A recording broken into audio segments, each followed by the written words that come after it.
예, 아르헨티나 선수가 승부차기를 준비할 때 독일 골키퍼가 이상한 행동을 자꾸 보입니다. 양말 속에서 무슨 종이 하나를 꺼내더니 자꾸 쳐다보고, 그리고는 이제 골키퍼 위치에 가서 이제 수비를 하는데 아르헨티나 선수가 찬 그 공을 막아냈습니다. 그리고 이제 독일 선수가 승부차기에서 들어가고 다시 또 이제 아르헨티나 선수가 승부차기 하러 나왔더니 또 양말 속에서 종이를 꺼내더니 한참 들여다보고는 그리고는 두 번째 또 막았습니다. 신기하잖아요. 무슨 부적 같은 걸 쳐다보고 있는가. 그래서 전 세계 모든 축구 팬들이 관심 있게 그 골키퍼 행동을 살펴봤습니다. 그런데요, 이게 뭐냐면 주 코치가 아르헨티나 선수, 그 다음에 이제 그 주전 선수 말고 이제 부전 선수도 있잖아요. 전부 다 약 13,000개 승부차기를 조사, 연구한 결과 이 선수는 이쪽 방향으로 찰 가능성이 높다라고 하는 것을 데이터로 검증해 준 쪽지였습니다. 그 승부차기에서 무려 3개를 막아냈다는 겁니다. 예, 그 주 코치가 말이 13,000개지 13,000개의 승부차기를 전부 조사하려면요, 그건 하루아침에 되어질 일이 아닙니다. 그 예측 결과 그날 경기에서 우승하게 된 겁니다. 사실 나도 나 자신을 잘 모를 때가 많습니다. 그런데 나를 잘 아시는 분이 계십니다. 그분은 나의 삶을 예측하는 분이 아닙니다. 이미 나를 알고 계신 분이에요. 시편 139편 1절 이하에 보니까 여호와여 주께서 나를 살펴보셨으므로 나를 아시나이다. 주께서 내가 앉고 일어섬을 아시며 멀리서도 나의 생각을 밝히 아시오며 나의 모든 길과 내가 눕는 것을 살펴보셨으므로 나의 모든 행위를 익히 아시나이다. 여호와여 내 혀의 말을 알지 못하시는 것이 하나도 없으시니다. 말씀하십니다. 하나님은 내 마음을 아시고 나의 길과 나의 모든 행동을 익히 다 아시고 그래서 나를 보호하시고 나를 안수하시고 나를 사랑하시고 나를 지켜주신다 하는 겁니다. 오늘 본문에 바울은 디모데를 아들이라 그렇게 불렀습니다. 물론 친아들은 아닙니다. 즉 육신의 아들이 아니다는 겁니다. 그러나 이 디모데는 아들 그 이상의 존재다 하는 겁니다. 바울이 결혼했느냐, 결혼하지 않았느냐 하는 것 때문에 많은 신학자들 가운데 이제 강론을박 이런 다툼이 있습니다. 그런데 이 바울은요, 율법의 철두철미한 율법의 아들입니다. 사도행전 23장 6절을 보면 나는 바리새인이요, 또 바리새인의 아들이라 했습니다. 당시 바리새인이 되기 위해서는요, 결혼이 필수였다는 겁니다. 또 그때 당시에 결혼 나이가 보통 18살 전후였다는 거예요. 그리고 바울이 예수님을 만났을 때 나이가 30 이상입니다. 그러면 결혼했겠습니까? 안 했겠습니까? 독신주의로 바리새파 사람이라고 자기를 주장한다고 하는 것은 어불성설이다. 그러니까 바울은 반드시 결혼했다는 겁니다. 자, 그런데 그가 예수님을 만난 이후에 예수님의 사도라 하고 가정을 뒤로 하고 복음 전하러 다닌다 하는데 그 가정은 뭐죠? 아직 바리새파란 말이에요. 예. 그 가정 전체는 아직 바리새파예요. 그래서 그 아내로부터 파혼당했다는 겁니다. 예. 지금 제가 말씀드리는 것은요, 바울이 결혼했다고 하는 것을 전제로 한 신학 주석가의 주석입니다. 저도 그가 반드시 결혼했을 것이라고 믿어 의심치 않습니다. 자, 그래서 바울은 늘 가정에 대한 애틋함이 있죠. 왜? 자기가 파혼당했으니까. 그리고 자기가 자녀가 있었습니다. 바울이 예수님을 만났을 나이가 약 30세에서 35세 정도였는데, 그가 예수님을 만나서 이제 복음 사역을 하는 가운데 디모데를 만납니다. 그럼 디모데 나이가 몇 살이었느냐? 당시 16살 정도였다는 겁니다. 그러니까 꼭 자기 아들 나이, 물론 자기 아들보다는 나이가 좀 많을 수가 있어요. 그런데 자기 아들을 보는 것 같다. 특히 이제 사도행전 16장 1절 3절에 보면 바울이 데베와 루스드라에 이르니 거기 디모데라는 제자가 있으니 그 어머니는 믿는 유대 여자요 아버지는 헬라인이라. 바울이 그를 데리고 떠나고자 할세. 바울이 이제 2차 선교 여행을 떠날 때 디모데를 루스트라에서 이제 처음 만납니다. 그리고 디모데를 보니까 믿음이 있는 젊은 제자라. 그래서 그를 자신의 동역자로 데리고 다닙니다.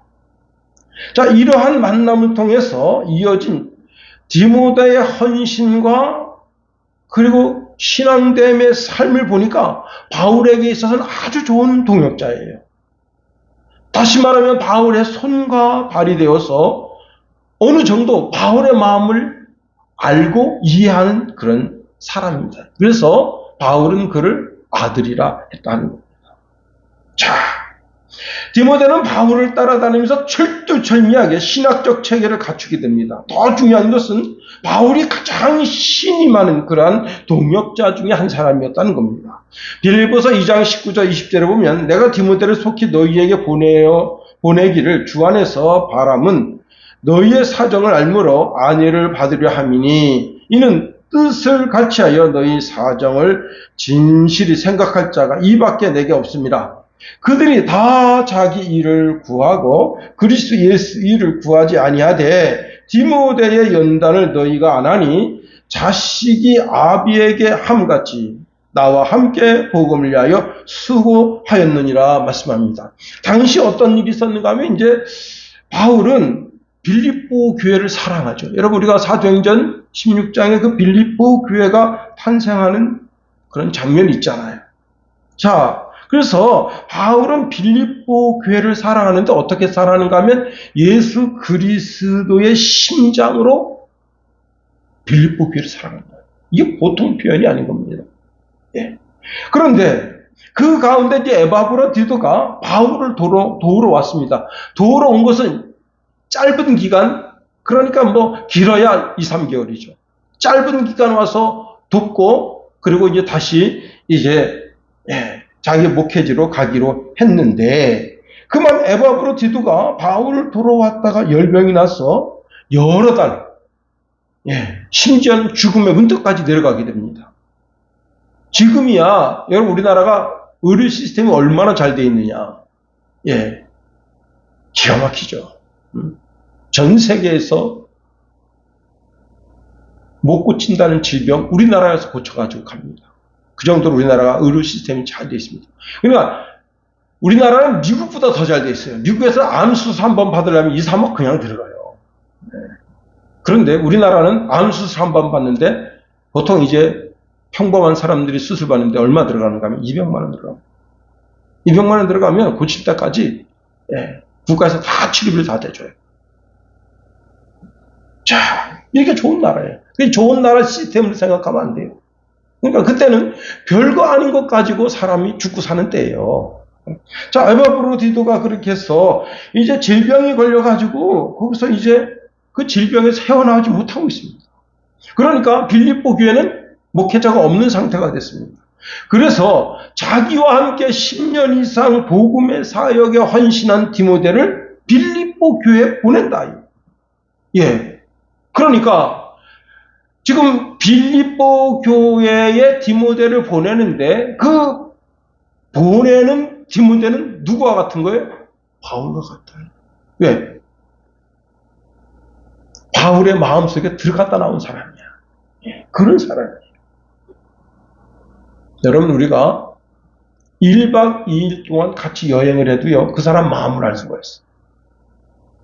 3박 4일 여러분 4박 5일 여러분 성지순례 15일 동안 성지순례 간다고 한번 해보세요. 그러면요 다 알아요. 눈빛만 봐도 알아. 그런데 여러분 10년 이상 같이 있었다? 예, 그 마음속에 들어갔다 나온 사람이죠. 자, 바울이 디모데를 보면 디모데는 이런 사람이 하는 거예요.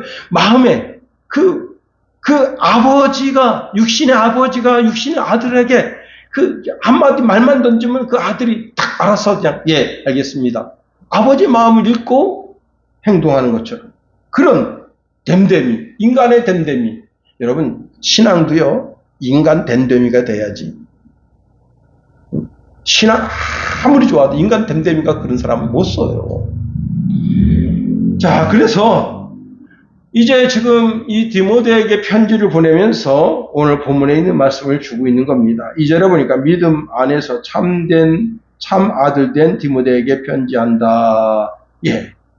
그러면서 바울이 디모데에게 이것은 꼭 너에게 있어야 되겠다 하면서 세 가지를 말씀하는데 우리 주께로부터 은혜와 긍휼과 평강이 내게 있을지어다 말씀하십니다. 자, 바울이 보통 편지 보낼 때 은혜와 평강이 있기를 원한다라는 구절을 많이 사용하고 있는데 특별히 오늘에는 긍휼이라는 단어를 추가해서 이 디모데의 형편과 삶 속에서 반드시 이 세 가지 은혜와 긍휼과 자비가 있어야 된다라고 지금 말씀하고 있다는 겁니다. 우리가 이 세 가지를 한번 오늘 본문에 있는 말씀을 통해서 살펴보도록 하겠습니다. 첫 번째, 우리에게는요 은혜의 축복이 있어야 한다 하는 겁니다. 출애굽 과정에서 모세가 하나님의 말씀을 받아서 이스라엘 백성을 축복합니다. 민수기 6장 24절 26절에 보면 여호와는 내게 복을 주시고 너를 지키시기를 원하며 여호와는 그의 얼굴을 내게 비추사 은혜 베푸시기를 원하며 여호와는 그의 얼굴을 내게로 향하여 두사 평강 주시기를 원하노라 말씀하십니다. 하나님이 얼굴을 나를 향하여 두신다는 게 뭐예요? 나를 잔잔히 살펴본다는 겁니다. 나에게 하나님 집중하신다. 나에게 그 마음을, 하나님의 모든 마음을 나에게 가지고 기울이신다 하는 겁니다. 그리고 은혜 베푸시기를 원한다. 은혜라는 것은 사랑과 긍휼이다. 사랑과 용서하는 마음이다 하는 겁니다. 하나님이 나를 외면하지 아니하시고 나를 주의 깊게 바라보시면서 은혜 그리고 긍휼, 평강 베풀기를 원하신다. 가장 좋은 축복이 어디서 오느냐? 여러분 주식에서 무슨 가장 좋은 축복이 오는 줄로 착각하면 큰 오산입니다.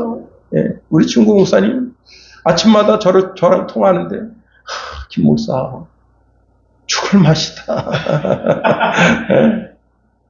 그래서 왜 그러냐 그랬더니 500만 원이 그냥 훅 빠져나갔는데 500만 원이면 일반 회사원 2달치 월급이고 그냥 주저주저 이렇게 정신 차리시게 내가 그냥 믿는 거 그것뿐인데 좀 있으면 딸려 시집 가면 거기서 5천만 원을 해줘야 되는데 이게 그냥 여러분 가장 좋은 은사와 선물, 은혜가 어디로서부터 오느냐? 하나님 아버지께로부터 온다.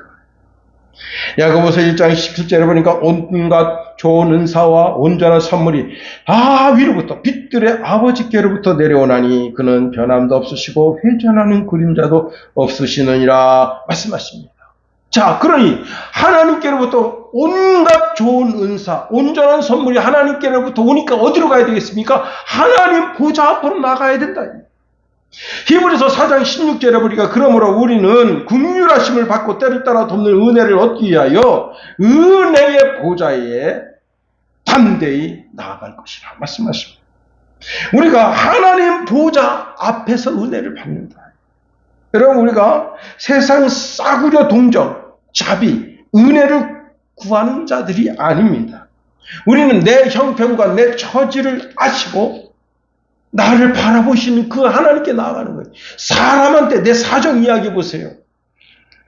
여러분 한 학생이 260만 원짜리 자전거를 사겠다. 당근마켓에. 뭐라고 편지를 보냈냐면 한 달에 10,000원씩 보내겠다. 그럼 몇 개월이에요. 그래서 그 주인이 안 된다. 무슨 10,000원씩이냐. 그러니까 그러면 30,000원씩도 보낼 수 있다. 그러니까 그 주인이 그러지 말고 너는 이런 고급 자전거를 살려 하지 말고 싸구려 자전거 돈 10만 원짜리 그냥 사서 끌고 다니라. 아니 학생이 260만 원짜리 사실 260만 원짜리 자전거가 한 700만 원짜리 자전거입니다. 근데 이제 자격이 어느 정도 타고 그러니까 망가진 건 없어요. 새 건데 다만 이제 값을 당근마켓이니까 허락하게 해서 260만 원에 내놨는데 자 그러니까 이 SNS에 있는 그 내용 전체를 캡처해가지고 그냥 올려버린 거예요. 이런 정신 나간 놈이 있다. 학생놈이 왜 이렇게 비싼 자전거를 타려고 하느냐. 싸구려 자전거에 그냥 돈 10만 원짜리. 여러분 당근마켓에서 10만 원짜리도 좋아요. 자전거가. 괜찮습니다. 제가 끌고 다닌 자전거는요. 당근마켓에서 산 것도 아니고 시골에 갔더니 어떤 분이 자전거 펑크 났다가 버린 거예요. 그래서 내가 우리 김관원 집사한테 끌고 와라. 그랬더니 아 형님 뭐 창피하게 이런 거 끌고 갑니까? 아니다. 내가 수리해서 쓰겠다. 잘 나갑니다. 제가 그냥 앞뒤 타이어 싹 갈고 튜브 싹 갈고 브레이크 조정하고 림 조정해가지고 잘 타고 다녀요. 다른 사람 비싼 자전거가 쫙 있는데 제가 자전거 거치대를 볼 때마다 내 자전거 보면서 가슴 뿌듯합니다. 그래서 그냥 또 청소사까지 싹 해놨잖아요. 날씨가 너무 뜨거워서 자전거를 못 타는데 10만 원짜리 뭐 어떻고 주워온 거 뭐 어떻습니까? 그런데 이 학생의 그냥 모든 정보가 다 털리면서 인터넷에서 사람한테 이야기하면 그와 같다 하는 겁니다. 여러분, 그런데 우리가 하나님 보좌 앞에 나가서 정말 말도 안 되는 것을 하나님 앞에 구할 때 하나님은 우리를 꾸짖지 아니하십니다. 오히려 측은히 여기시고 그 은혜를 베푸신다. 히브리서 7장 25절에 보니까 그러므로 자기를 힘입어 하나님께 나아가는 자들을 온전히 구원하실 수 있으니 이는 그가 항상 살아계셔서 그들을 위하여 간구하심이라 말씀하십니다. 자, 우리 주님은 별명이 있어요. 별명이 뭐냐? 은혜의 주다. 은혜의 주. 다시 말하면 은혜를 베풀어 주시는 분이다. 당신의 아들 예수 그리스도를 이 땅에 보내주셔서 십자가에서 고난 받으시고 우리를 위하여 죽음을 맛보게 하시고 그 은혜로 우리에게 영광과 존귀로 관을 씌우시는 분이 우리 주님이시다. 그런데 주님이 우리에게 주시는 가장 큰 은혜가 무슨 은혜인가 하면 대속의 은혜다. 대속이라고 하는 것은 대가를 치르고 샀다는 거예요. 자, 우리가 맛보아야 할 영적인 죽음을 대신하고 대신 죽으심으로 모든 사람을 위하여 영생을 베풀어 주시는 분이 우리 예수님이십니다. 그렇습니다. 히브리서 12장 15절에 보니까 너희를 돌아보아 하나님의 은혜에 이르지 못할 자가 있으니까 두려워하고 또 쓴뿌리가 나서 괴롭게 하고 많은 사람이 이로 말미암아 더러움을 입을까 두려워하고 가장 어리석은 자가 누굽니까? 자기 속에 있는 쓴뿌리. 마귀가 심어준 의심의 쓴뿌리. 불신의 쓴뿌리. 그 얄팍한 그 감정의 쓴뿌리 그런 것 때문에 하나님의 은혜 보좌 앞에 못 나가는 거예요. 진짜 어리석은 자입니다. 그걸 버려야 돼요. 그렇습니다. 두 번째로 우리는 긍휼의 축복을 받아야 됩니다. 미국에요. 한국 사람이 이민 가서 그만 잘못된 요정에 들어가서 100년 징역형을 받은 사람이 있습니다. 앤드류 서시라고 하는 분인데요. 참 이게 영화로서 나왔어요. 영화. 서시의 집이라는 더 하우스 오브 서라고 하는 영화인데요. 자, 이 사람의 이름이 한국 이름은 서승모 씨인데 2살 때니 미국으로 이민을 갑니다. 공부를 엄청 잘했어요. 그런데 아버지가 이제 11살 때, 자기 11살 때 암으로 돌아가시고 2년 후에 세탁소를 경영하는 어머니가 강도를 만나서 돌아가셨어요. 그리고 얘는 이제 공부를 하는데 중학교에서도 톱이에요. 그런데 고등학교 때 톱이에요. 계속 1등만 합니다. 그래가지고 미국은 이제 공부 잘하는 애들을 유치하거든. 그래가지고 이 학생이 이제 우리나라로 말하면 전문대학 과정을 갔어요. 그래서 그 학교에서 2년 전문대 과정 전체 다 올 장학생, 그 다음에 생활비까지 줍니다. 그렇게 해서 이제 얘를 기르는 거예요. 그런데 2학년 때 누나한테 전화가 옵니다. 내 지금 애인이 나를 자꾸 괴롭힌다는 거예요. 나를 죽이려고 한다는 거예요. 그러니까 네가 와서 내 애인 좀 죽여달라.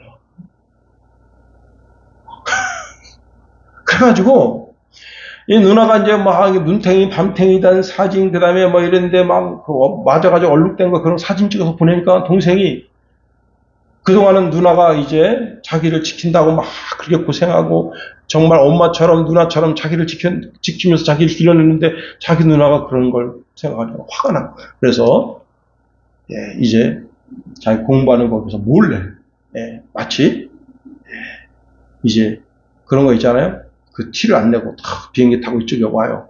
와가지고 그 누나가 말합니다. 차고에 들어가면 어디에 권총이 있으니까 그 권총을 쏴서 죽여라. 그래서 쏴죠. 그 놈을 이제 쏴서 죽였어.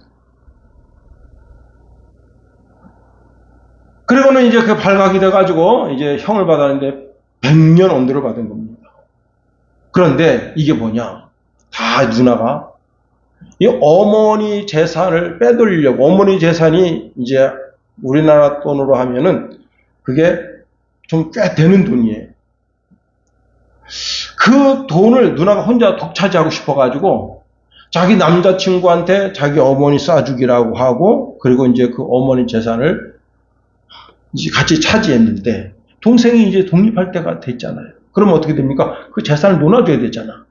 그래서 동생을 교도소 집어넣으면 어떻게 돼요? 그 돈 다 자기 차지하잖아. 그래서 저지른 짓이에요. 처음에 몰랐어. 나중에 알게 된 거예요. 그래서 그 한인사회에서 그 사람이 너무 억울하게 지금 교도소에 들어갔다 하고 전부 탄원서를 써준 거예요. 1차 썼는데 안 됐습니다. 2차 썼는데 안 돼서 3차 썼는데 안 돼서 4차 썼는데 그때 법원에서 받아들여져 가지고 30년 만에 이제 교도소에서 나왔습니다. 이야, 그 판사가 그 이야기를 스토리를 쭉 듣고, 아, 이건 뭔가 잘못했다. 여러분, 제가 지금 이게 스토리를 좀 이야기했지만 이 누나가 의심스럽죠, 그죠? 네? 누나가. 저도 그 스토리를 쭉 보면서, 아, 이 여자가 좀 의심스럽구나. 근데 지금 현재 잠적된 상태래요, 누나가. 야, 여러분. 이 서씨, 국률을 받아야 돼. 국률이라는 게 뭐예요? 불쌍히 여김을 받는다는 거예요. 국률이는 사람들에게 부당하게 당하는 고통의 감정을 해소하는 것을 국률이라 한다. 특별히 여러분 법정에 섰을 때 자비로운 재판이 이루어질 때 이 국률이라는 단어를 사용합니다. 그러니까 이 국률이라고 하는 단어는 어쩌면 그 집안에 좀 그래도 유력한 사람이 좀 연약하게 사는 사람에게 베풀어주는 것, 또는 주인과 손님 사이 간에 베풀어지는 것, 주인과 종 사이에 베풀어지는 그 어떤 그것을 국률이라 한다는 거예요. 그런데 이것이 하나님과 우리 관계를 생각해 보세요. 하나님과 우리 관계, 특별히 우리가 죄 짓고 나서 하나님 얼굴 보기가 참 민망합니다. 그런데 그럴 때 하나님께서 일방적으로 그 국률을 베푸시는 거예요. 자비를 베풀어 주시는 거예요. 여기서 중요한 것이 있는데 뭐냐면, 우리는 하나님께 나아갈 때 죄 용서를 기대할 수 없을 정도로 너무 송구스러워서, 정말 그 누가복음 15장에 보면 그 둘째 아들이 돌아올 때 너무 송구스럽잖아요. 아버지 재산을 다 탕진했는데, 그래서 아버지, 저는 아버지의 아들이라 일컬음 받기가 참 부끄러워요. 그러니 여러 종들이 있는데 종들 중 하나로 저를 써주세요. 그러면 제가 그동안 참 깨달은 바가 있어서 그나마 참 양치기도 잘하고 그 다음에 소치기도 잘하고 그렇게 열심히 일할 각오가 됐습니다. 그때 아버지가 어떡합니까? 그 아들을 그냥 자기 죽었다 살아난 아들이라고 그걸 인정하고 그 아들에게 입 맞추고, 그 다음에 여러분 포옹하고 더러운 옷을 벗기고 그 발에 신을 신기고 가락지를 끼고 새 옷을 입히고 송아지를 잡아서 이렇게 하는 그것이 바로 자비함. 국률합니다 하는 겁니다. 여러분, 도저히 기대할 수 없었는데 하나님께로부터 국률함을 받는 것. 여러분, 다윗도 아주 철저하게 하나님의 국률하심을 받은 인생이라는 겁니다. 시편 40편 1절 이하에 보니까 내가 여호와를 기다렸더니 귀를 기울이사 나의 부르짖음을 들으셨도다. 내가 기가 막힌 웅덩이와 수렁에서 끌어올리시고 내 발을 반석 위에 두사 내 걸음을 견고하게 하셨도다. 12절 여호와여 주의 국률을 내게서 거두지 마시고 주의 인자와 진리로 나를 항상 보호하소서. 여러분, 다윗이 원수의 모함으로 죽게 됐습니다. 여러분, 그 사울왕이 악랄하게 다윗을 죽이려고 삼천의 특공대를 보냅니다. 그런데 그런 절박한 상황 속에서 엔게디 동굴에 같이 들어간 거예요. 이건 뭐 뻔하지. 응? 그리고 다윗이 어떤 마음이 있습니까? 기름 부은 여호와의 종을 손댈 수 없다는 거예요. 그럼 뭐예요? 자기 죽는 거 아니야. 그런데 역전이 일어나는 거예요. 어떤 역전이 일어나는가 하면 사울 왕이 그 안에 지금 다 다윗의 군대가 다 들어가서 숨지고 있는데 그걸 발견을 못하는 거예요. 사울 왕의 눈을 멀게 하고 귀를 멀게 하고 그 감정을 멀게 하는 거예요. 이게 하나님의 국률하심이에요. 그 기가 막힌 웅덩이에서 그를 보호해 주신다. 이런 은혜가 여러분 삶 속에 있게 되기를 예수님의 이름으로 축원해드립니다. 시편 69편 16절에 보니까 여호와여 주의 인자하심이 선하시오니 내게 응답하시며 주의 많은 국률을 따라 내게 돌이키소서. 그렇습니다. 여러분, 하나님의 국률은 위험에 처해 있는 자를 건져주시고 지키시고 보호하시는 위대한 능력이 있다 하는 겁니다. 세 번째로 우리는 평강의 복을 받아야 됩니다. 미국 그 야구계에 정말 메이저리그를 뒤흔든 흑인 선수가 있습니다. 제키 로빈슨입니다. 제키 로빈슨. 자, 제키 로빈슨이 이제 타석에 들어섰을 때 코치가 투수한테 사인을 보냅니다. 그 머리를 맞춰라. 그래가지고요, 이 투수가 코치한테 다시 묻습니다. 정말 머리를 맞추냐? 그럼 머리를 맞춰라. 그래가지고 공을 머리를 향해 던지니까 피했습니다. 처음에는 실수로 그렇게 했는 줄 알았어요. 근데 아니에요. 두 번째 또 날라옵니다. 세 번째 이제 직구로 던졌는데 쳤는데 겨우 이제 1루수까지 나갔어요. 그래서 나중에 알게 된 거예요. 자기 흑인이라고 비하해서 이렇게 한 걸 알았습니다. 그리고 계속 벤치에서 흑인 놈 그냥 막 욕을 막 해듭니다. 그 코치가. 그래서 이제 다시 이제 이렇게 돌아서 다시 또 타석에 들어섰을 때 인종 비하의 발언을 듣고 이제 손을 들고 경기장 밖으로 나갔습니다. 밖으로 나가가지고 야구방망이를 벽에다 확 야구방망이를 뚫어줬습니다. 그때 구단주가 왔습니다. 구단주가 와서 하는 소리가 너 자신 아니다. 너는 흑인 전체를 대표하는 사람이다. 너가 여기서 물러선다면 흑인 전체가 물러서는 거다. 너는 멋지게 보여줘야 된다. 여기서 정말 멋지게 보여줘야 된다. 응? 너의 위대함을 보여줘야 된다. 그래서 여러분, 그 코치의 한마디 말에 마음의 평정심을 되찾은 거예요. 가서 쳤어. 이제 그날 경기가 승리했습니다. 그러고 났는데 그 코치가 계속해서 인종 비하 발언을 해가지고 그 구단주가 그 신문을 동원해가지고 그냥 완전히 폭격을 했습니다. 그래서 둘이 이제 화해를 했어요.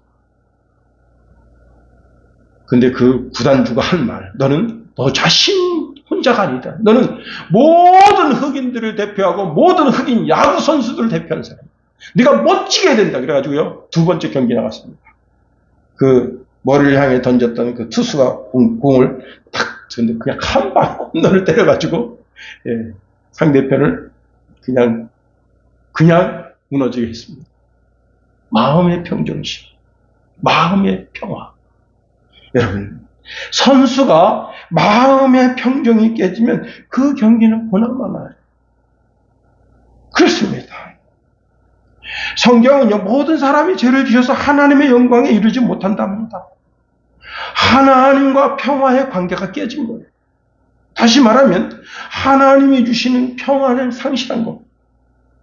그 순간에 하나님을 보고 두려워하고 하나님의 얼굴을 피하여 도망하게 되는 거예요.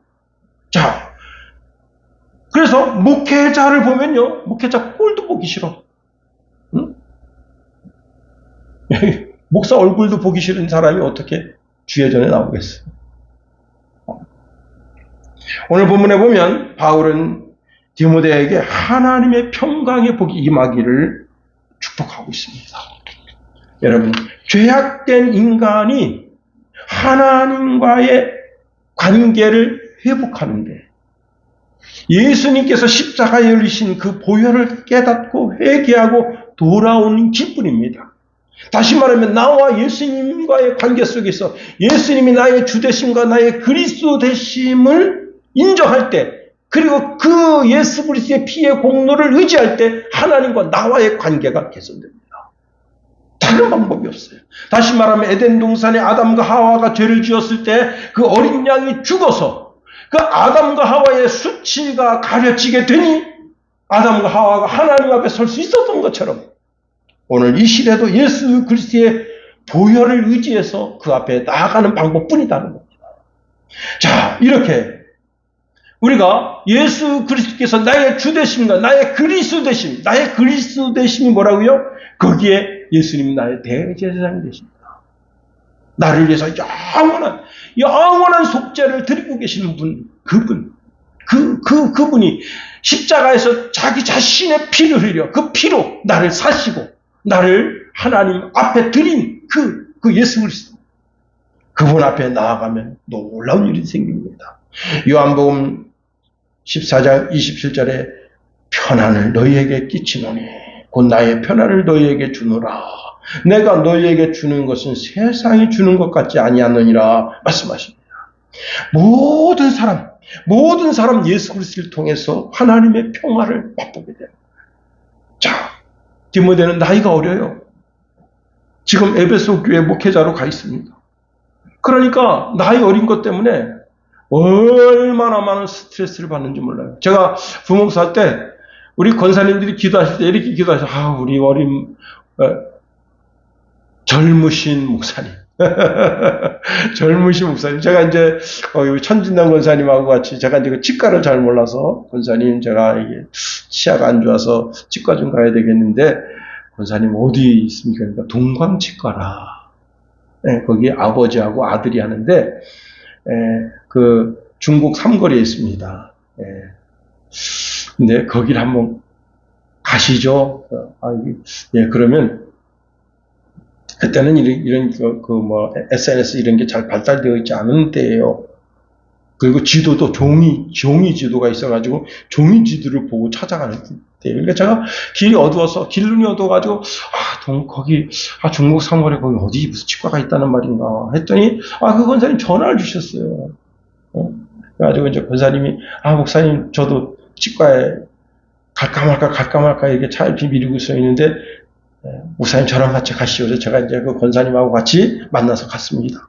갔더니요, 이제 권사님이 이렇게 소개한 거예요. 우리 부목사님입니다. 했더니 그 원장님이 깜짝 놀라는 거예요. 이게 애기인데 벌써 목사예요? 이렇게 젊으신데 애기인데 목사예요? 그 내가 제가 무슨 애기입니까? 했더니 젊으시다고요. 그 원장님이 할아버지 원장이 그러시더라고요. 내가 이거 또 30 넘었습니다. 그랬더니 그러길래요. 참 그분이 그래서 제 치과를 이렇게 치료해 주셨는데 기가 막히죠.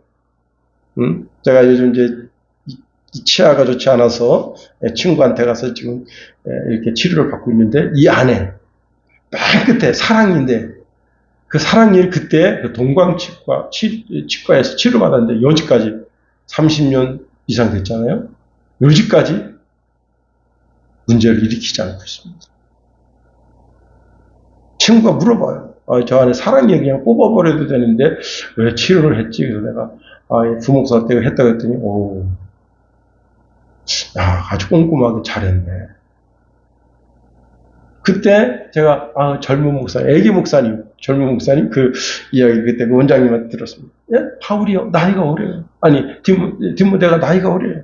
그러니까 여러분 우리가 나중에 또 살펴보겠습니다만은 나이가 어리기 때문에 그것 때문에 성도들이 맘먹는다. 응? 그죠? 장로님들 그다음에 안수 집사님들 권사님들 다 나이가 많으니까 새파랗게 젊은 목사가 왔으니까 젊은 목사를 이게 뭐냐 이렇게 아래로 보고 그럴 수가 있잖아요. 그때 그런 것 때문에 마음의 평화가 깨지는 거예요. 야 이거 내가 여기서 목회를 더 이상 못하겠다. 왜? 이게 스트레스가 되거든요. 예? 그렇습니다. 자, 그가 혼란스러운 환경 속에서 마음의 평정을 잃으면 아주 곤란해지는 거예요. 그러니 영육 간에 강건하고 양떼를 돌볼 수 있는 길은 뭐예요? 주님이 주시는 평안. 그 평안이 있어야 되는 거예요. 골로새서 3장 15절에 그리스도의 평강이 너희 마음을 주장하게 하라 말씀하고 있습니다. 그렇습니다. 인천공항을 통해서 한 북한 여자가, 평양 여자가 탈북을 했습니다.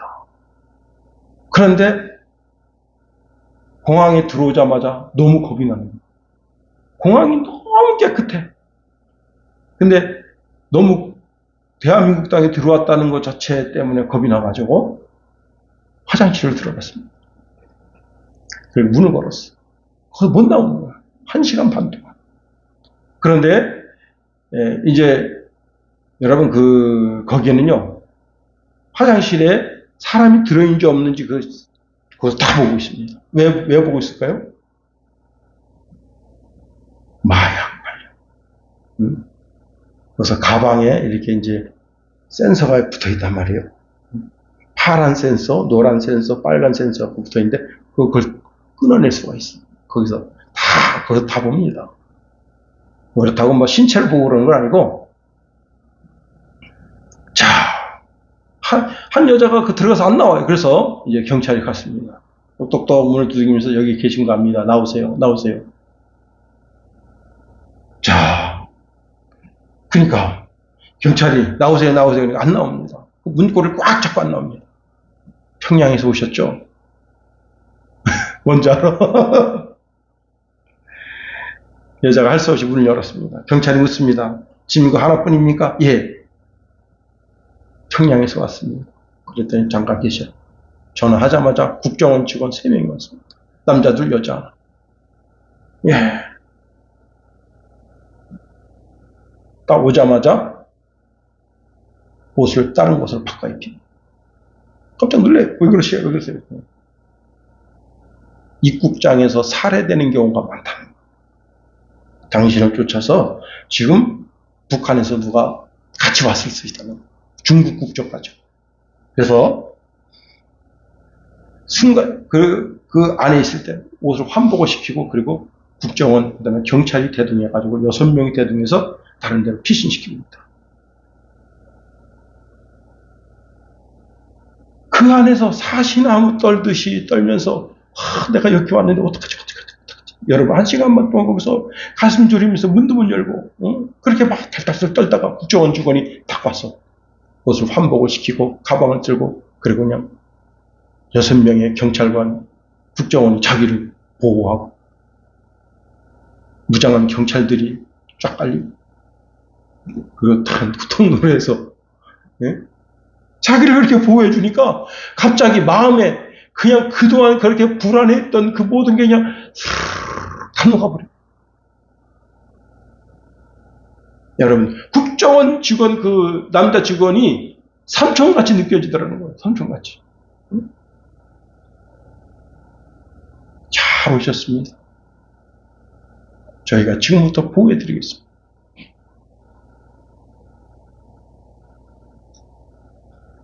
여러분 바울은 디모데가 혼란스러운 환경 속에서 마음의 평정을 잃지 않고 건강하게 양떼를 돌보기를 바라고 있습니다.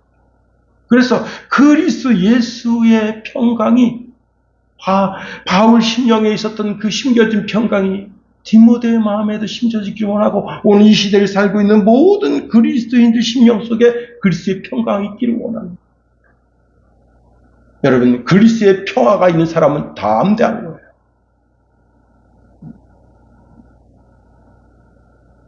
이제 말씀을 마칩니다. 사도 바울이 자기가 아들처럼 여기는 그 디모데를 바라보면서 정말 그리스도 예수의 평강이 그 심령 가운데 가득하길 소망했던 것처럼 저와 여러분 심령 속에 그리스도 예수의 평화가 가득한 심령들 되기를 예수님의 이름으로 축원해 드립니다.